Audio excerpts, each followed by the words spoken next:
pertandingan hari ini saya lihat sangat bagus, yang stadium penuh, semangat penuh buat tim PSM Makassar sama Persija, buat tim kerja keras buat menang pertandingan hari ini.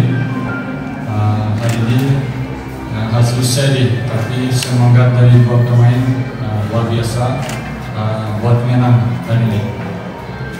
Kita masih punya beberapa pertandingan ke depan, semua masih terbuka. Ada beberapa tim masih bisa juara, termasuk PSM, termasuk Persija. Ada beberapa tim lain bisa juara.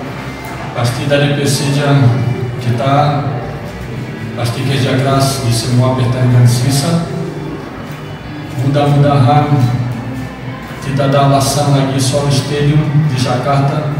Kasihan Jackmania mau nonton pertandingan di Jakarta tahun ini. Berapa pertandingan kita main di rumah aja. Saya pikir tidak ada alasan lagi soal polis, surat atau apa lagi.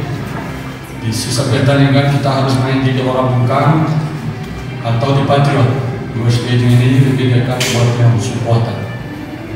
Ini yang situasi beda dari klub lain. Klub lain seperti PSM Makassar main setiap pertandingan di rumah. Semangat penuh dari supporter buat pemain. Ini yang beda dari PSM yang nomor 1 sekarang, ke Persija. Terima kasih.